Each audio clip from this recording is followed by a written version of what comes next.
කොහොමද ඔයාලට හැමෝටම ලස්සන සුබ දවසක් ප්‍රාර්ථනා කරනවා. මුලින්ම thank you මගේ වීඩියෝස් බලන්න ආවට. මං කලින් වීඩියෝ එකේ කිව්වා විෂන් බෝඩ් එක හදන හැටි ගැන ඊළඟ වීඩියෝ එකේදී කියනවා කියලා. ඒත් මං හිතුවා ඊට කලින් ඔයාලට මේ වීඩියෝ එක කියන එක ගොඩක් හොඳයි කියලා. අනිවාර්යයෙන්ම ඊළඟ වීඩියෝ එක විෂන් බෝඩ් එක සම්බන්ධවයි. ඉතින් අද මම ඔයාලත් එක්ක ෂෙයා කරගන්න හිතුවේ මං කොහොමද money savings කරන්නේ කියලා. මම රුපියල් 20න් පටන් ගත්ත මනි චැලෙන්ජ් එක ගැනත් ඔයාලට කියලා දෙනවා. කොච්චර කරත් සේවින් කරන්න බෑ කියලා කියන අයට මේක ලොකු මොටිවේෂන් එකක් වෙයි. ඉතින් වීඩියෝ එකේ අන්තිම වෙනකම් රැඳිලා ඉන්න. ඉතින් ඔයාලට print කරගන්න පුළුවන් PDF එකකුත් මේ වීඩියෝ එකේ අන්තිමේදී මම ඔයාලට ලබා දෙනවා. සේවින්ග්ස් ගැන කතා කරන්න කලින් අපි දැනගන්න ඕන අපේ ඉන්කම් එක බැලන්ස් කරගන්නේ කොහොමද කියලා. එහෙම නැත්නම් අපේ එක්ස්පෙන්සස් අපිට නොදැනීම වැඩි වෙලා යනවා. ඉතින් ඒ නිසා අනිවාර්යෙන්ම අපි දැනගන්න ඕන මාසෙකදී අපි වියදම් කරන්නේ මොනවටද කියලා. මොන දේවල් වලටද වැඩිපුර වියදම් වෙන්නේ කියලා. ඉතින් මේ තියෙන්නේ මම ඉන්කම් එක බැලන්ස් කරන්න, සේවින් කරන්න, මාසෙ මුලදීම හදාගන්න monthly budget plan එක. මම මේක මගේ bullet channel එකේ අගට එකතු කරගන්නවා. ඔයාලටත් පුළුවන් ඔයාලගේ bullet channel එකටම මේ monthly budget plan එක add කරගන්න. එහෙම නැත්නම් මේ දැන් මම පෙන්නන page ටික විතරක් වුණත් ඔයාලට print කරගෙන මේක fill කරගෙන යන්න පුළුවන්.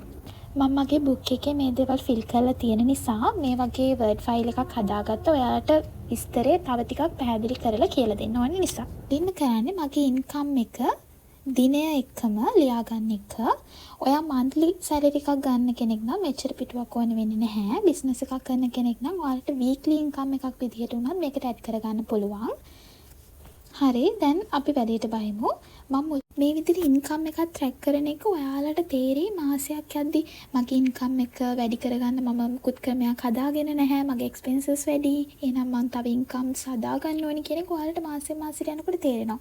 මෙහෙම ඉන්කම් ට්‍රැක් එකක් හදා ගන්නකොට ඔයාලට තව අලුත් බිස්නස් එකකට යන්න උනත් ඔයාලට අයිඩියා එකක් ගන්න පුළුවන්. මගේ ඉන්කම් එක අඩුයි. එහෙනම් මම ඉන්කම් එක වැඩි වෙන තව මොනවා හරි part time job එකක් හරි part time business එකක් හරි හොයාගන්න ඕනි කියලා. ඒකත් ඔයාලට ලොකු මොටිවේට් එකක් වෙනවා මේ විදිහට ඔයාලගේ ඉන්කම් එක ට්‍රැක් කරන එක. හරි, දැන් අපි ඊළඟ පිටුවට යමු. මේකෙදි අපි කරන්නේ අපේ මාසික වියදම් ට්‍රැක් කරන එක. මේකෙදි අපිට අපේ දිනයත් එක්ක අපේ වියදම ලියා ගන්න පුළුවන් day to day life එකේ සිද්ධ වෙන. මම ප්‍රධානව expenses categories 5කට වෙන් කරා. ඒ කියන්නේ transport ගමන් වියදම්, ඒ වගේම කැම් වලට යන වියදම්, ඊට පස්සේ fixed expenses, ඒ කියන්නේ අපිට මාසිකව අනිවාර්යයෙන් තියෙන වියදම් තියෙනවනේ. water bills, electric bills, එහෙම නැත්නම් phone එකට දාන packages, ඔය දේවල් තමයි මේ category එකට අයිති වෙන්නේ. ඊළඟට මම shopping කියලා එකක් දැම්ම. ඒක ඉතින් ඔයාට ගන්න මොනවා හරිම දෙයක් වෙන්න පුළුවන්, වෙන කෙනෙක්ට ගන්න දෙයක් වෙන්න පුළුවන්. ඒක ඔයාට ඒකට දා ගන්න පුළුවන්. ඊට පස්සේ ඊළඟ එකට අපි ගන්න බෙහෙත් වර්ග සෞඛ්‍යමය දේවල් වලට ගන්න වියදම් ඒකට දාන්න පුළුවන් මෙඩිකල් වලට. මම ওই කිව්ව කැටගරිස් වලට අමතරව තියෙන මොනවා හරි වියදමක් තියෙනවා නම් ඔයාට ඔය others කියන තීරුවේ ඒක සටහන් කරගන්න පුළුවන්. අපි මෙතනදී amount එක විතරයි දාන්නේ. ඊළඟ පිටුව තමයි වැදගත්ම. මේ page එකේ මම උඩින්ම මාස 12ම දාලා තිනවා. ඉතින් ඔයා ජනවාරි මාසේ නම් කරන්නේ ඔයාට පුළුවන් මේකේ උඩ තියෙන ඒ ජනවාරි කියන කොටසට අයිති කොටස කලර් කරගන්න. අපි දැන් බලමු මේකේ තියෙන chart එක කොහොමද අපි fill කරගන්නේ කියලා. මේකේ තියෙන income එකේ chart එකට ඔයා දාන්න ඕන ඔයාගේ අර අපි මුලින් කතා කරපු income track කරපු එකේ තියෙන total income එක තමයි මෙතනින් ගෙනත් ලියන්නේ. මම මෙතන rule 3ක් විතර තියලා තියෙනවා. ඉතින් ඔයාගේ ඔය income එක ලැබෙන sources අනුව ඔයාට ඒක වර්ග කරලා ලියන්න පුළුවන්. ඊට පස්සේ expense එකෙත් අර විදිහමයි අර කලින් expenses වල total count එක අරගෙන මේකේ දාන්න තමයි තියෙන්නේ. මේ page එක අපි fill කරන්නේ මාසේ අන්තිම දවසේදී. එතකොට අරවා day to day අපි fill කරගෙන යනවා. ඊට පස්සේ income එක වට day to day හම්බෙන්නේ නැත්නම් day to day fill කරන්න දෙයක් නැහැ. expenses තමයි day to day fill කරන්න තියෙන්නේ. ඔයාට හැමදාම රැට ඔයාලගේ වැඩ ඔක්කොම ඉවරනාට පස්සේ නිදා ගන්න කලින් මේ වැඩේ කරන්න පුළුවන්. මම වීඩියෝ එකේ අන්තිමේදී මම සේව් කරන්න පුරුදු වුණු මෙතඩ් එකත් ඔයාලට කියලා දෙනවා. ඉතින් මේ වගේ සේවින් ට්‍රැක් එකක් දාන එකෙන් ඔයාට මේ මාසේ ඔයා සේව් කරේ 5000යි නම් බැංක් එකේ ඔයාට ඊළඟ මාසේ ඊට වඩා සේව් කරන්න අනිවාර්යයෙන්ම මොටිවේෂන් එකක් එනවා. මම මේක කරන නිසා කියන්නේ ඔයා කරලා බලන්න. ඔයාට ඔයාගෙන ලොකු අවබෝධයක් වගේම ඔයාට සේව් කරන්න ආස හිතෙනවා. ඔයාට මේක බෝරින් නැතුව කරගෙන යන්න පුළුවන් වැඩක් වෙනවා. මම හිතනවා ඔයාලට මම මේ කියපු දේවල් ටික පැහැදිලි වෙන්නේ නැති කියලා. මොන හරිම ප්‍රශ්නයක් තියෙනවා නම් අනිවාර්යෙන් කමෙන්ට් එකක් දාන්න. මම ඒකට උත්තර දෙනවා. ඊළඟ වීඩියෝ එකේදී මම මගේ බජට් ප්ලෑන් එක ෆිල් කරන හැටි ඔයාලට වීඩියෝ එකකින් ගේන්නම්. බජට් ප්ලෑන් එකේ දැන් අවසාන අදියරට ඇවිල්ලා තින්නේ. අන්තිම chart එක ෆිල් කරන්නේ ඔයාලගේ අර ඉන්කම් ටික ඔක්කොම මේකේ දාලා ඉන්කම් වල amount එක දාන්න පුළුවන්. expenses වල total income එක දාන්න පුළුවන්. total savings වල amount එක දාන්න පුළුවන්. ඊට පස්සේ ඔයාලට පුළුවන් මේ ටිකේ ඔක්කොම balance එක බලා ගන්න. මම මේ වීඩියෝ එකටම example එකක් පෙන්නන්නම්. පොඩි වීඩියෝ එකක්. හිතන්නකෝ මගේ monthly income එක 25000 කියලා. ඒක මම බජට් වල දාගන්නවා. ඊට පස්සේ මාසෙම මගේ expenses 18000යි. ඒක මම total expenses වල බජට් කියන කොටස ලියා ගන්නවා. ඊට පස්සේ මම මාසෙම savings කරලා තියෙනවා කියලා හිතන්නකෝ 4000ක්. ඒකත් මම බජට් වල ලියා ගන්නවා. දැන් expenses වලයි savings වලයි total count එක අරගෙන ඒ දෙක ඉස්සරහ කොටුවෙන් මම මේ විදිහට දාගන්නවා. අන්තිමට මම කරන්නේ මගේ අතේ ඉතුරුව, ඒ කියන්නේ total balance එක හොයන්න income එකකින් අර මුළු total savings සහ expenses වල total එක අරගෙන ඒක අර income එකෙන් අඩු කරනවා. ඒක පැහැදිලිව පේනවා. මම ඉස්සරහ කොටුවේ ඒක පැහැදිලිව ලියා ගන්නවා. එතකොට මට මේ මාසේ මෙච්චරක් මම ඉතුරු කරගත්තා කියලා අදහසක් ගන්න පුළුවන්. ඔයාලට මේ අතේ ඉතුරු වෙන මුදලත් පාවිච්චි කරන්න පුළුවන්. ඔයාගේ තව සේවින් මොකක් හරි දෙයකට සේවින් මෙතඩ් එකකට. මම හිතනවා බජට් ප්ලෑන් එක ගැන ඔයාලට අවබෝධයක් එන්නේ නැති කියලා. අනිවාර්යෙන්ම මේක 2026 දී පටන් ගන්න කරන්න. මොකද ඒක ඔයාගේ ජීවිතේට ගොඩාක් ලොකු උදව්වක් වෙනවා. ඔයාව ප්‍රොඩක්ටිව් පුද්ගලෙක් කරන්න. මම වීඩියෝ එකේදී මුලදී කිව්වා වගේම දවස් 365 monthly challenge එක ගැන තමයි දැන් මම වීඩියෝ එකේ ඉස්සරහදී කියලා දෙන්න යන්නේ.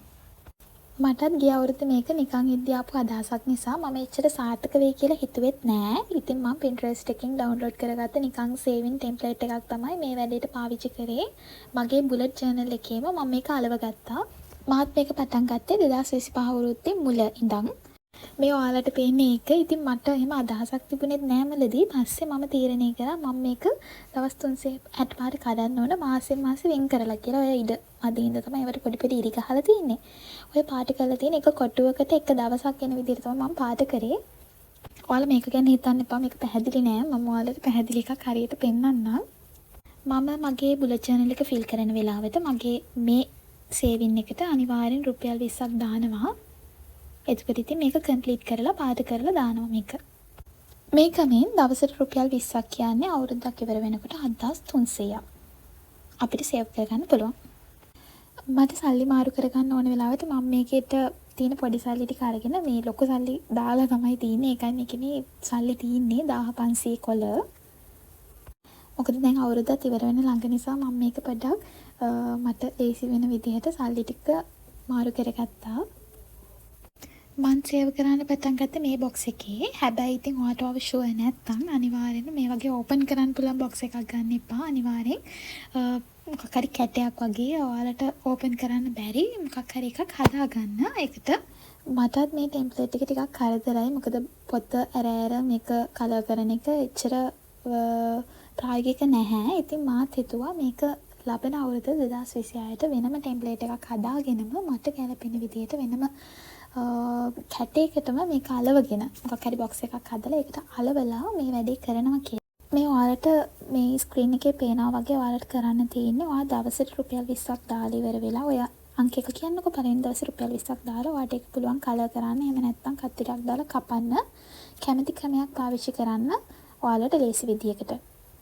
ඔයාලට පුළුවන් නම් A4 size box එකක් හදාගන්න. එතකොට ඔයාලට මේ print එක අලව ගන්න ලේසි.